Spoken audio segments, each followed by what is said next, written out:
And all right, guys, welcome again to Chrisog Media on General Happenings. Good morning, good afternoon, good evening, depending on what part of the world you are listening from. Guys, I'm going to present to you a lawyer, a human rights activist, Mr. Dele Farotimi. This is a person you know very well that speaks extensively to the situation of things in the country, especially now that he's now the Labour Party presidential spokesperson. You know, he has been speaking before now, and now he has now been speaking more now that he's now the presidential spokesperson. He spoke quite extensively with regard to these top two presidential candidates of these two top political parties. I just wanted to listen to a specific version of that particular interview we granted. Maybe this will enable you to think twice on the election that is coming, who to vote for, and the reason why you have to change your mind in case you need to vote to some people. To be honest with you guys, some people do not merit that particular post they want to get into. We need to look at their antecedent. We need to look at it before we can vote for them. But because everything in Nigeria has gone jaga everywhere, don't scatter. There is too much of politics, people buying votes, people paying money to buy PVCs, people carrying money bags here and there just because they want to get to that particular position at all cost. This is to tell you significantly that it's not about you as a citizen. It is not about you as a people, but it is about their selfish interest. And let me tell you one thing, guys, that you do not know. It is important that you have it at the back of your mind that once they get to power, the first thing these guys will do is to first of all regain the money back.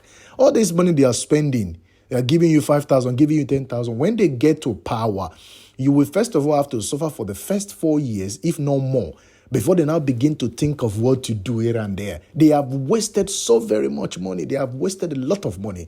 And you think it's just because they are doing charity or because they love you that much, that is why they are giving you this money. No, it is because of their selfish interest.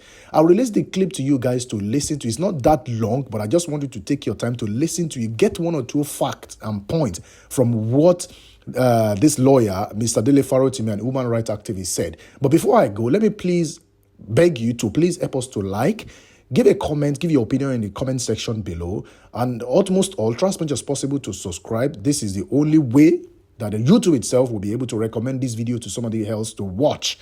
Try as much as possible as well to open all your notifications so that you get notified each time we drop a new clip. And all right, guys, I will leave you to watch the video, and I'll be speaking to you again. Take care. Bye now. An eminently qualified Nigerian. Who is that? Bola Tinubu. Who is named that? Bola Tinubu. I really don't know who that is, but I do know there is a man who calls himself Bola Tinubu, and I doubt that I can find accommodation in the same space with such a man. What about Atiku Abubakar? Yuck. That's the past.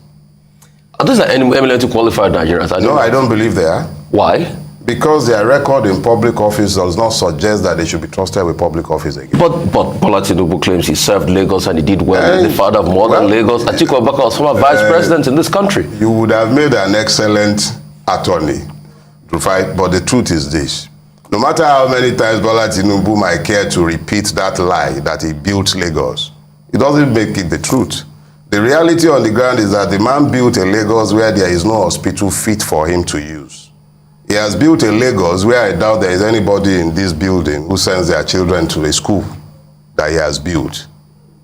So what Lagos did he build? The same one where people are spending 3-4 hours to get to work in the morning, another 3-4 hours to get to work in the evening? But they said they built a blue rail.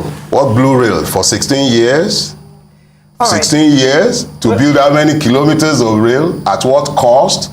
Look, the reality is that when a lie travels for as long as the Bola Tinubu lies and myths have traveled, eventually it must fall flat.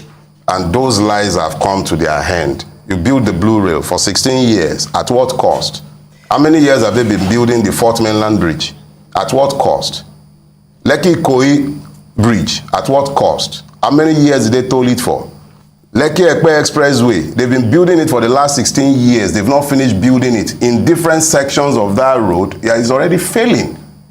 We've been subjected to horrendous traffic on that. Look, we're already speaking to the people. He can see, if he built the moon, if it wasn't for him, there wouldn't be no Lagos. It would have been a creek. Mr. Farotimi, just as we round off this conversation, I'd like you to speak from your party's perspective, assessing INEC's readiness for the elections. There have been some concerns around vote buying, around underage voting, around discrimination in issuing PVCs in some parts of the country. There have been some concerns. Yesterday we had Chima Christian talk about the integrity of BVAS and the electronic equipment used by INEC in this election. I'd like you to speak from your party's perspective. How confident are you in INEC as we approach the elections? It's been a mixed bag. It's been a mixed bag because where we've had good reports related to PVC collections in some parts, we've also had rather poor reports and then discriminatory issuance of cards based on ethnicity in some parts. So it's not been particularly smooth sailing, but that's as relates to PVC. When it now comes to the election integrity itself, what I can say is this. The new electoral law, if followed, offers a way to credible election. But the BVAS and the entire system would be operated by Nigerians like me and you. If they elect to compromise that system, the system will be compromised. But it will be compromised and we would all suffer the consequences. The best that we can look for is that they will find a way to compromise it and find a way to pacify the people. But then we would all still bear the consequences together. So what we can say, and what I am saying personally is, INEC can be better than they have been, and there is vast room for improvement. Whether they will compromise the system or not is a matter of evidence. When the time comes, we will see it. But we have a system that is designed to checkmate vote buying, because if you are buying, there is a presumption that you are seeing the product. And the law says that there must be cathedral privacy within the voting booth, which means that is the confessional is between you and your God. Your choice is between you and God. It means that nobody, no party agent must be able to see your ballot. It also says that you should not take a recording device into that booth.